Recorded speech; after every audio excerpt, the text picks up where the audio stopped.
எல்லாருக்கும் இனிய காலை வணக்கம். Good morning. காலையில் எழுந்த உடனேல இந்த வீடியோவை 1.5 ஆர் 2 ஸ்பீடில் வச்சு பார்க்கணுன்னு உங்களுக்கு தோணுதா? இல்லைன்னா என்னடா இது இப்படி மொக்க போடுறாங்களே, சீக்கிரமாக வந்து விஷயத்துக்கு வாங்க அப்படின்னு ஒரு ஸ்கிப் பண்ணணும்னு தோணுதா? அப்படி தோணுச்சுன்னா நீங்கள் ஒரு நார்மலான 2026ஓட கரெக்டான பர்சன் தான். ஏன்னா இப்போ நமக்கு எல்லாமே ஸ்பீடாக தான் வேணும். யூடியூப் வீடியோ வந்து 2x பார்க்குறோம். வாட்ஸ்அப் வாய்ஸ் மெசேஜ் 2x கணம்னு கேட்குறோம். ரோட்டில் போகும்போது சிக்னலில் 10 செகண்ட் விழுந்தா கூட அந்த 10 செகண்டோட பேம் பேம் பேன்னு உலகமே அழிகிற மாதிரி அளவுக்கு ஹார்ன் அடிக்கிறோம். இன்னைக்கு டீனேஜ் பசங்கள்லேருந்து 40 வயசு குடும்ப தலைவர்கள் வரைக்கும் இல்லையா, எல்லாரையும் பிடிச்சிருக்க ஒரே வியாதி என்ன தெரியுமா? அவசரம். அவசரம், இன்னும் கொஞ்சம் அவசரம். ஆனால் அந்த அவசரத்தால் நம்ம என்னென்னலாம் இழந்துட்டுருக்கோம் தெரியுமா? வாங்க இன்னைக்கு கொஞ்சம் நிதானமாக ஆனால் நம்ம ஸ்பீட்லேயே நம்ம பேசுவோம், ஓகேயா? இப்போ 1970 அதாவது ஸ்டான்ஃபோர்ட் யூனிவர்சிட்டின்னு ஒரு யூனிவர்சிட்டி அமெரிக்காவில் இருந்தது. அங்கே வந்து ஒரு டிஃப்ரெண்ட்டான ஆராய்ச்சி பண்ணாங்க. அதுக்கு பேர் வந்து என்னென்னா மேஷ்மிலோ எக்ஸ்பீரியன்ஸ்ன்னு சொல்லுவாங்க. அதாவது ஸ்வீட் மேஷ்மிலோன்றது அது ஒரு இனிப்பா விஷயம். 4லேருந்து 6 வயசு வரைக்கும் சின்ன பசங்களை கூப்பிட்டு ஒரு ரூமில் உட்கார வச்சாங்க. அவங்க முன்னாடி அந்த அவங்களுக்கு பிடிச்ச அந்த ஸ்வீட், அதாவது அந்த மேஷ்மிலோ, அதை தூக்கி அங்கே வச்சாங்க. அந்த ஆராய்ச்சி பண்ணுற அந்த அவங்கக்கிட்ட வந்து ஒரு டீல் பேசினார். அதாவது நான் இப்போ ஒரு 15 நிமிஷம் வெளியில் இருப்பேன், நான் வர வரைக்கும் நீங்கள் இந்த ஸ்வீட்டை வந்துட்டு சாப்பிடாமல் இருந்தீங்கன்னா அப்படியே வச்சுருந்தா உங்களுக்கு 2 ஸ்வீட் தருவேன். ஆனால் நீங்கள் சாப்பிட்டுட்டீங்கன்னா உங்களுக்கு 1 மட்டும் அப்படின்னு சொல்லிட்டார். இது ஒரு வேளை வந்துட்டு நான் வந்து வர வரைக்கும் நீங்கள் எவ்வளோ கண்ட்ரோலாக இருக்கிறீங்கன்னு பார்ப்போம்னு சொல்லிட்டு அவர் என்ன வந்துட்டு வெளியே போயிட்டு அந்த ரூமில் இருக்கிற பசங்களுடைய ரியாக்ஷனை கேமராவில் பார்க்குறாங்க. சில பசங்க ஆராய்ச்சியாவது மண்ணாவதுன்னு சொல்லி டக்குன்னு எடுத்து வாயில் போட்டாங்க. ஆனால் சில பசங்க என்ன பண்ணாங்க, கஷ்டப்பட்டு கண்ணை மூடிக்கிட்டு டேபிள் எல்லாம் கீறிக்கிட்டு ரொம்ப பொறுமையாக மனசை கட்டுப்படுத்திக்கிட்டு 15 மினிட்ஸ் வெயிட் பண்ணிட்டு இருந்தாங்க. அவங்களுக்கு சொன்ன மாதிரியே அந்த எக்ஸ்பெரிமெண்ட் பண்ணுறவர் 2 ஸ்வீட் கொடுத்துட்டார். இங்கே தான் ட்விஸ்ட். இந்த எக்ஸ்பெரிமெண்ட் இதோட முடியலை. அவங்க வளர்ந்து ஒரு 30-40 இயர்ஸ் ஆகும்போது மறுபடியும் அவங்கள பார்த்து அவங்க லைஃப் எப்படி இருக்குன்னு பார்க்குறதுக்கு போயிருக்காங்க. அங்கே தான் ஒரு ஷாக்கான ஒரு உண்மை தெரிஞ்சுது. என்ன தெரியுமா?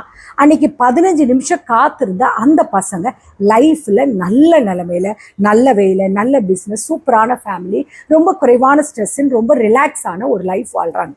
ஆனால் அவசரப்பட்டு உடனே அந்த சாக்லேட் சாப்பிட்ட பசங்கள்லாம் கடனாளியாக, நிம்மதி இல்லாமல், ஸ்ட்ரெஸ்ஃபுல்லான லைஃப், சீக்கிரமாக டிவோர்ஸ் ஆகி அலோனாக வாழ்ந்துட்டுருக்காங்க. இப்போ இந்த கதையை நான் ஏன் இப்போ சொல்கிறேன் நீங்கள் கேட்குறீங்க இல்லையா?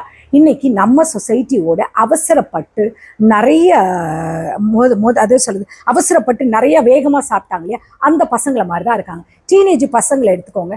வெயிட்டிங் அப்படின்ற ஒரு வார்த்தையே பிடிக்காது. இன்ஸ்டாகிராம் ஆர் வாட்ஸ்அப்பில் ஏதாவது ஒரு பொண்ணுக்கோ பையனுக்கோ மெசேஜ் பண்ணும். அவங்க பார்த்துட்டு, அதாவது சீன் வந்த பிறகு 5 மினிட்ஸில் அவங்க ரிப்ளை பண்ணலன்னா உடனே ஈகோ வந்துடும். என்ன எப்படி நீ இக்னோர் பண்ணலாம், நீ இல்லைனா எனக்கு இன்னொன்று அப்படின்னு சொல்லிட்டு கோஸ்ட் அப்படின்னு சொல்லுவாங்களே. கோஸ்டிங் மீன்ஸ் என்னென்னா காணாமல் போயிடுறது. அந்த மோடுக்கு போயிட்டு அப்படியே காதலோ நட்போ எல்லாமே ஒரு இன்ஸ்டன்ட் நூடுல்ஸ் மாதிரி ஆயிடுச்சு. 2 நிமிஷத்தில் மேகி வேணும், 2 நிமிஷத்தில் ரிலேஷன்ஷிப்பும் வேணும். மிடில் ஏஜ்காரங்களை எடுத்துக்கோங்க. 30-40 வயசுக்குள்ளே இருக்கிறவங்களுக்கு என்ன பிரச்சனை தெரியுமா? பக்கத்து வீட்டுக்காரன் 5 வருஷத்தில் வீடு கட்டிட்டான், நான் இன்னும் வாடகை வீட்டில் தான் இருக்கேன். எப்படியாவது ஒரு ஷேர் மார்க்கெட்டில் இல்லை வேறு ஏதாவது ஆன்லைனில் ஏதாவது ஒரு பார்த்து ஒரு அட்லீஸ்ட் ஒரு ரம்மி விளையாடியாவது நம்மளுடைய பணத்தை டபுள் ஆக்க முடியுமான்னு ஓடுறாங்க. இந்த அவசரத்துக்கு முதலீடாக வச்சிருக்கிறது ஏகப்பட்ட ஆன்லைன் ஏமாத்துக்காரவங்க சுற்றி வந்துக்கிட்டு தான் இருக்காங்க. மக்கள் ஏமாறவும் செய்தா இருக்காங்க. இன்னைக்கு 1 லட்சம் கட்டுங்க, அடுத்த மாதம் 2 லட்சம் கூட்டாங்க. அறிவு வேலையே செய்ய மாட்டேங்குது. யோசிக்காமல் கொண்டு போய் பணத்தை கொடுத்து இழப்பில் வந்துடுறாங்க. அவங்க காசையும் விட்டுட்டு நடுத்தெருவில் நிற்கிறாங்க. இது நிறைய விஷயங்கள் நம்ம கேள்விப்பட்டு தான் இருக்கும். இயற்கையோட விதியை யாராலையாவது மாற்ற முடியுமா? அதாவது ஒரு குழந்தை வந்து 10 மாசத்துல தான் பிறக்கணுன்றது, அதுதான் இயற்கையோட நீதி. நீங்கள் 2 ஸ்பீடில் வச்சு 5 மாசத்துல குழந்தை பெற்றுக்க முடியுமா? முடியாது இல்லையா? ஒரு மாம்பழமோ இல்லை ஒரு வாழைப்பழமோ ஏதோ வேணும்னா அதுக்குரிய குறிப்பிட்ட நேரம் வரைக்கும் நீங்கள் அந்த மரத்தையோ அந்த வாழை மரத்தையோ நீங்கள் வச்சு வெயிட் பண்ணணும். டெய்லி நான் 4 குடம் தண்ணி ஊற்றிட்டேன், எனக்கு நாளைக்கே மாம்பழம் வேணும், எனக்கு நாளைக்கே வாழைப்பழம் வேணும்னா அந்த மரம் என்ன தெரியுமா சொல்லும்? போடா லூஸு அப்படின்னு தான் சொல்லும். அப்படிதான் நம்முடைய லைஃப்ல வர சக்ஸஸும். இன்னைக்கு நீங்க யூடியூப்ல பார்க்குற வேறு சோஷியல் மீடியாவில் பார்க்குற பெரிய பெரிய ஆளுங்க எல்லாமே ஒரே நாளில் ஓவர் நைட்டில் ஸ்டார் ஆனவங்க கிடையாது. அவங்க இருட்டில் யாருக்கும் தெரியாமல் 5 வருஷம் 10 வருஷம் எவ்வளவு கஷ்டப்பட்டு டே அண்ட் நைட்டு உழைச்சிருப்பாங்க, வேர்வை சிந்திருக்காங்க, தன்னுடைய சந்தோஷங்களை விட்டுருக்காங்க, எத்தனையோ நாட்கள் தங்களுடைய சாப்பாடை சாக்ரிஃபைஸ் பண்ணியிருக்காங்க, அதாவது உறவுகளெல்லாம் விட்டுட்டு எங்கெங்கேயோ தனியாக வாழ்ந்திருக்காங்க, எவ்வளோ வேர்வை சிந்தி அவங்களுடைய ஆசைகளெல்லாம் விட்டுட்டு இன்னைக்கு சாக்ரிஃபைஸ் பண்ணிட்டு தான் இந்த ஒரு நிலைமத்தை வந்திருக்காங்க இல்லையா? இந்த காலத்து வரணுன்றதுக்காக தங்களை கொஞ்சம் கொஞ்சமாக செதுக்கியிருக்காங்க. அந்த காத்திருப்பு காலம் இருக்கு இல்லையா, அதுதான் ஒரு மனுஷனை செதுக்கக்கூடிய விஷயம். டீனேஜ் பாய்ஸ் ஆர் கேர்ள்ஸ் இவங்களுக்கு சொல்கிறவங்களே ஒன்றே தான், ஒரு விஷயம் தள்ளி போதா பரவாயில்ல, வெயிட் பண்ணுங்கள், உங்கள் திறமையை வளர்த்துக்கோங்க. ஆன்லைனில் வர லைக்ஸ் உங்களுடைய லைஃப் கிடையாது. அதே மாதிரி மிட் ஏஜ்காரவங்களுக்கு சொல்கிறேன், மற்றவங்களுடைய வேகத்தை பார்த்து நீங்கள் ஓடாதீங்க. அவங்க ட்ராக் வேறு, உங்கள் ட்ராக் வேறு. ஷார்ட்கட் தேடினீங்கன்னா லைஃப் ஃபுல்லாக நீங்கள் கஷ்டப்பட்டுட்டு தான் இருக்கணும். நேர் வழியில் போனால் கொஞ்சம் லேட் ஆகும், ஆனால் கன்ஃபார்மாக நீங்கள் லைஃப்பில் அந்த நீங்கள் நினைக்கிற கோலை அடைய முடியும்.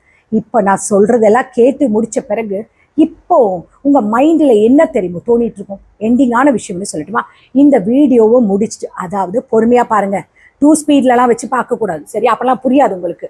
முடிச்சுட்டு மொபைலை லாக் பண்ணிவிட்டு நீங்கள் வெளியே போகும்போது உங்கள் மனசுக்குள்ளே ஒரு விஷயம் ரொம்ப ஸ்ட்ராங்காக பதிய வச்சுக்கோங்க. நிதானம், அதாவது என்ன சொல்லுவாங்கன்னா ரொம்ப சோம்பேறித்தனம்ன்றது கிடையாது, புரியுதா? அது எப்படின்னா நிதானம்ன்றது ரொம்ப ஒரு அழகான கலை. இன்னைக்கு சொசைட்டியில் எல்லாரும் ஓடுறாங்கன்னா நீங்களும் பிளைண்டாக ஓடாதீங்க. நீங்கள் எதை பார்த்து ஓடுறீங்க? அவசரமாக அந்த குடிக்கிற இன்ஸ்டன்ட் காஃபியை விட நிதானமாக ரசித்து அந்த டிகாஷன் சொட்டாக இறங்கி வர அந்த ஃபில்டர் காஃபி எப்போவுமே டேஸ்ட்டாக செம்ம அப்படி சொல்ல ஸ்ட்ராங்காக, அதோட அரோமா அவ்வளோ நல்லாயிருக்கும், ஒரு எனர்ஜியாக இருக்கும். அதுக்கு நம்ம டைம் கொடுக்குறோம் இல்லையா? உங்கள் லைஃப்பும் அந்த ஃபில்டர் காஃபி மாதிரி ஸ்ட்ராங்காக மாற்றுங்க. இன்ஸ்டன்ட் நூடுல்ஸ் மாதிரியெல்லாம் மொக்கையாக மாற்றிடாதீங்க, டேஸ்ட் இல்லாமல். டீனேஜ் பசங்கக்கிட்ட நான் சொல்கிற ஒன்றே ஒரு விஷயம் தெரியுமா, ரீல்ஸ் 15 செகண்டில் வரும், ஆனால் அந்த ட்ரிக்ஸ் உங்கள் லைஃபுக்கு கண்டிப்பாக செட் ஆகாது. ஒரு எக்ஸாமுக்கு படிக்கணும்னா, ஒரு ஸ்கில் கற்றுக்கணும்னா, ஒரு பிஸ்னஸ் நீங்கள் ஐடியா பண்ணணுமா, அதுக்குரிய டைம் பீரியட் இருக்குது, ப்ராசஸ் இருக்குது. அதை நீங்கள் அக்செப்ட் பண்ண கற்றுக்கணும், அதை நீங்கள் ரெஸ்பெக்ட் பண்ண கற்றுக்கணும். இன்றைக்கி நான் உழைச்சிட்டேன், நாளைக்கே எனக்கு ரிசல்ட் வரணும்னு நீங்கள் கேட்குறது, இன்னைக்கு நிலாவில் கால் வச்சுட்டு நாளைக்கு அங்கே ஒரு அப்பார்ட்மெண்ட் கட்டணும்னு நினைக்கிறோம் பார்த்தீங்களா? அதை மாதிரி தான். அதே மாதிரி தான் மிட் ஏஜ் மக்களுக்கும் நான் சொல்கிற ஒரே விஷயம், அண்ணன்மார்க, தங்கச்சிங்க, அக்காங்க, அம்மாங்க எல்லாருக்கும் சொல்கிறது ஒரே ஒரு விஷயம்தான். ஏன்னா 35 வயசுலேருந்து ஒரு 60 வயசு ஆகிற வரைக்கும் எல்லாருக்கும் சொல்கிற ஒரே விஷயம்தான்.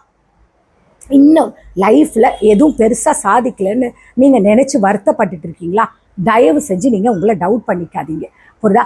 உலகத்தில் பெரிய பெரிய சாதனைகளை பண்ண பிராண்ட்ஸ் இருக்கு இல்லையா, அதை கண்டுபிடிச்சவங்க, பெரிய பெரிய கம்பெனிஸ் உள்ளவங்க, பெரிய பெரிய லீடர்ஸ் எல்லாருமே அவங்க 40 வயசுக்கு மேலே தான் அவங்க உலகத்துக்கே தெரிய ஆரம்பித்தாங்க. உங்களுக்கான டைம் இன்னும் வரல, அவ்வளோதான்.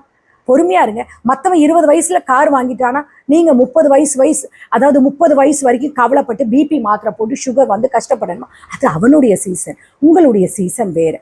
ஒன்று மட்டும் நல்லா ஞாபகத்தில் வச்சுக்கோங்க, ஷார்ட்கட் தேடி போகிற எந்த ஒரு பாதையும் உங்கள் லைஃப்பை லாங் டைமுக்கு நிம்மதியாக வாழ விடாது.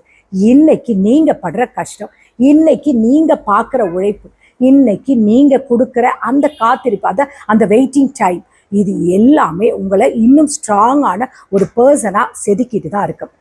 செதுக்கும் பொழுது உளி தாங்காத கல் கோபுரத்தோட சிலையாக உட்கார முடியாது. மறுபடியும் சொல்கிறேன், அதாவது செதுக்கும் பொழுது அந்த உளியோடைய அடி தாங்காத எந்த ஒரு கல்லும் அழகான ஒரு சிலையாக கோபுரத்தில் உட்கார முடியாது, புரியுதுங்களா?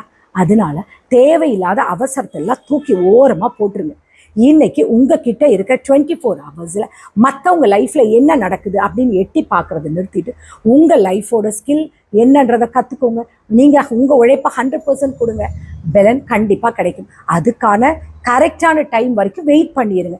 யார் என்ன சொன்னாலும் சரி, இந்த உலகமே உங்களை பார்த்து சிரித்தாலும் சரி, உங்கள் பாதையை நீங்கள் ஒரு நாளும் விட்டுறாதீங்க. நீங்கள் அதில் ஸ்ட்ராங்காக இருங்க, சூப்பராக கலக்குங்க, உங்களால் முடியும். சரி, கண்டென்ட் அப்படியே மண்டையில் ஏறிடுச்சுன்னு நினைக்கிறேன். பிடிச்சிருந்தா ஒரே ஒரு லைக் போட்டுருங்க, இன்ஸ்டண்ட்டாக தட்டிடுங்களேன். நம்ம சேனலை இன்னும் சப்ஸ்கிரைப் பண்ணலைன்னா தயவு செஞ்சு சப்ஸ்கிரைப் பண்ணிவிடுங்க. இதே மாதிரி உங்கள் ஃபேமிலியில், உங்கள் ஃப்ரெண்ட்லேயே யாராவது இப்படி இருந்தாங்கன்னு வச்சுக்கோங்களேன், நீங்கள் அவங்களுக்கு மறக்காமல் இந்த வீடியோவை ஷேர் பண்ணுங்கள், புரியுதா? அதே மாதிரி இன்னொன்று சொல்கிறேன், இதை வந்து சப்ஸ்கிரைப் பண்ணுறதுக்கு எந்த மந்த்லி சார்ஜஸ்லாம் கிடையாதுங்க. இது ஒரு ஃப்ரீ தான். நாளை காலையில் இதே மாதிரி வேறு ஒரு இன்ட்ரெஸ்டிங்கான சப்ஜெக்டோட உங்களுக்கு மறக்காமல் மீட் பண்ணுறேன். அது வரைக்கும் ஸ்டே ஸ்ட்ராங், ஸ்டே ஹாப்பி. இந்த நாள் உங்களுக்கு இனிய நாளாக இருக்குன்னு கடவுளை வேண்டிக்கிறேன். Take care, bye, love you all.